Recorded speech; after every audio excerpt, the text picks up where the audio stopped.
CPI സംസ്ഥാന നിർവാഹക സമിതി യോഗത്തിന് ഇന്ന് തുടക്കം. ജില്ലാ കൗൺസിലുകൾ ഉയർത്തിയ വിഷയങ്ങൾ ചർച്ച ചെയ്യും. വിവരങ്ങളുമായി തിരുവനന്തപുരത്ത് നിന്നും ഡി ബിനോയ് ചേരുന്നുണ്ട്.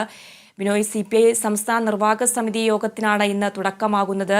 സർക്കാരിനും മുഖ്യമന്ത്രിക്കുമെതിരെ കേന്ദ്ര കമ്മിറ്റിയിലടക്കം രൂക്ഷ വിമർശനം ഉയർന്ന സാഹചര്യത്തിൽ നിർവാഹക സമിതിയിലും ഇത്തരത്തിലൊരു രൂക്ഷ വിമർശനം ഉയരാനുള്ള സാധ്യതയില്ല. ഇന്ന് എന്തൊക്കെയായിരിക്കും യോഗത്തിലെ പ്രധാന അജണ്ട?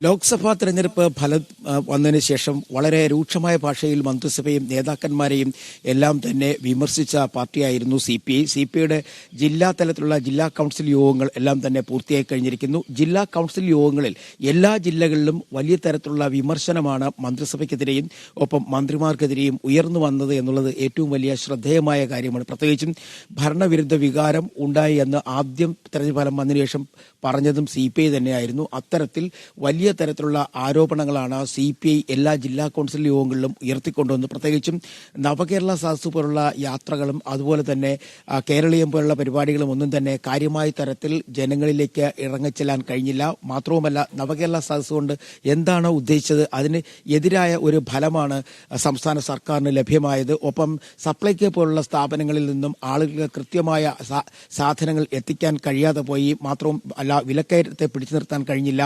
ഒപ്പം നിരവധിയായ ഇങ്ങനെയുള്ള ജനകീയ പ്രശ്നങ്ങളെല്ലാം തന്നെ ജില്ലാ കൗൺസിൽ യോഗങ്ങളിൽ വലിയ ചർച്ചയായിരുന്നു. ഇതൊക്കെ പരാജയ കാരണങ്ങളായിരുന്നു എന്ന് വ്യക്തമാക്കുകയും ചെയ്യുന്നു. പ്രത്യേകിച്ചും മുഖ്യമന്ത്രിയുടെ ശൈലി മാറ്റം അനിവാര്യമാണ് എന്ന് തന്നെയാണ് എല്ലാ ജില്ലാ കൗൺസിലുകളും പറഞ്ഞു വെച്ചത്. ഒപ്പം മന്ത്രിമാരുടെ പ്രവർത്തനങ്ങളും മന്ത്രിമാരുടെ ഓഫീസുകളുടെ പ്രവർത്തനങ്ങളും കാര്യക്ഷമമല്ല. അത്തരത്തിൽ ഈ കാര്യക്ഷമമാക്കണം. പൊതുജനങ്ങളിൽ നിന്നും അകന്നു നിന്നുകൊണ്ട് ഭരണപരമായ കാര്യങ്ങളിൽ മുന്നോട്ട് പോയാൽ അതിന് വലിയ തിരിച്ചടി ഉണ്ടാകുമെന്നും പല ജില്ലാ കൗൺസിലുകളിലും ഉയർന്നു വന്നിരുന്നു. ഇത്തരം ആരോപണങ്ങളെല്ലാം ഉയർന്നു നിൽക്കുന്ന ഒരു സാഹചര്യത്തിലാണ് സംസ്ഥാന കൗൺസിൽ യോഗത്തിലേക്ക് കടക്കുന്നത്. ഇന്ന് സംസ്ഥാന എക്സിക്യൂട്ടീവും തുടർന്ന് സംസ്ഥാന കൗൺസിൽ യോഗങ്ങളും 2 ദിവസം നീണ്ടു നിൽക്കുന്ന സംസ്ഥാന കൗൺസിൽ യോഗമാണ് ചേരുന്നത്. ഇതിൽ പ്രധാനമായും CPIയുടെ സംസ്ഥാന സെക്രട്ടറിയായി വന്നതിന് ശേഷം ബിനോയ് വിശ്വം പങ്കെടുക്കുന്ന ആദ്യത്തെ തെരഞ്ഞെടുപ്പ് അവലോകനം കൂടിയാണ് ഇതെന്നുള്ള ഒരു പ്രത്യേകത കൂടി ഇന്നത്തെ യോഗത്തിനുണ്ട്. വലിയ തരത്തിൽ നേതാക്കളുടെ ഭാഗത്തു നിന്നുള്ള വിയോജിപ്പ് പല കാര്യങ്ങൾ, ഭരണപരമായ കാര്യങ്ങൾ ഉൾപ്പെടെ നിലനിൽക്കുന്ന ഒരു സാഹചര്യം. പ്രത്യേകിച്ചും CPI പോലുള്ള ഒരു പാർട്ടി കൃത്യസമയത്ത് തന്നെ ആരോപണങ്ങൾ ഉന്നയിച്ചു എന്നുള്ളതും ശ്രദ്ധേയമാണ്. അതുപോലെ തന്നെ തിരുവനന്തപുരത്തും ഒപ്പം തൃശ്ശൂരിലും പാർട്ടിക്കുണ്ടായ വലിയ തരത്തിലെ പരാജയം. തിരുവനന്തപുരത്ത് കഴിഞ്ഞ 2 പ്രാവശ്യമായി പാർട്ടി 3-ാം സ്ഥാനത്തേക്ക്, CPI 3-ാം സ്ഥാനത്തേക്കാണ് പോകുന്നത്. LDFന് കനത്ത പരാജയമാണ് തിരുവനന്തപുരത്ത് ഉണ്ടായിക്കൊണ്ടിരിക്കുന്നത്. ഇതിനെക്കുറിച്ചൊരു വലിയ തരത്തിലുള്ള ഒരു പരിശോധന അനിവാര്യമാണെന്ന് പല പ്രാവശ്യവും CPI നേതാക്കൾ തന്നെ അഭിപ്രായം മുന്നോട്ട് വച്ചിരുന്നു. കഴിഞ്ഞ പ്രാവശ്യങ്ങളിലൊക്കെ CPIയിൽ ഇത്തരം പരാജയം ഉണ്ടായപ്പോൾ CPMന്റെ ഭാഗത്തു നിന്നും വലിയ തരത്തിലുള്ള ഇടപെടൽ തെരഞ്ഞെടുപ്പുമായി ബന്ധപ്പെട്ട് ഉണ്ടായിട്ടില്ല എന്നുള്ള ആരോപണവും ഉയർന്നു വന്നിരുന്നു. ആ ആരോപണം ഇപ്പോഴും നിലനിൽക്കുകയാണ്.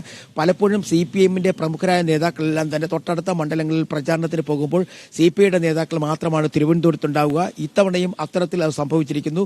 3-ാം സ്ഥാനത്തേക്ക് പാർട്ടി പോയിരിക്കുന്നു. തൃശ്ശൂരിൽ CPIയുടെ നേതാവ്, എടുത്തു പറയത്തക്ക നേതാവ് തന്നെയാണ് സുനിൽകുമാറിനെ പരാജയപ്പെടുത്തിക്കൊണ്ട് അവിടെ BJP 70,000-ലധികം വോട്ടിന്റെ ഭൂരിപക്ഷത്തോടുകൂടി വിജയിച്ചിരിക്കുന്നു. ഇങ്ങനെ CPIക്ക് വലിയ തരത്തിലുള്ള തിരിച്ചടി പല സ്ഥലങ്ങളിലും ഉണ്ടായ ഒരു സാഹചര്യം.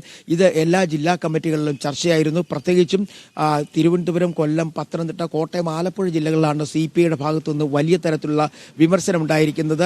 അണികൾ പലപ്പോഴും ഇടതുപക്ഷത്തു നിന്നും അകന്നു പോകുന്നതിന് പ്രധാനപ്പെട്ട കാരണങ്ങൾ ഇതുവരെയായും ചർച്ച ചെയ്യപ്പെട്ടിട്ടില്ല. അത്തരം ഒരു ചർച്ച അനിവാര്യമാണ്. അങ്ങനെ പാർട്ടിയുമായി അടുത്തു നിൽക്കുന്നവരെ കൂടെ നിർത്തിക്കൊണ്ട് മുന്നോട്ട് പോകണം. ആ താല്പര്യം നേതാക്കളുടെ ഭാഗത്തുനിന്നുണ്ടാകണം എന്ന തരത്തിലൊക്കെയുള്ള വലിയ ആരോപണങ്ങൾ ഉണ്ടായിരുന്നു. ഈ 2 ദിവസം നീണ്ടു നിൽക്കുന്ന സംസ്ഥാന സമിതി യോഗത്തിലും ഇത് വലിയ ചർച്ചയാവും.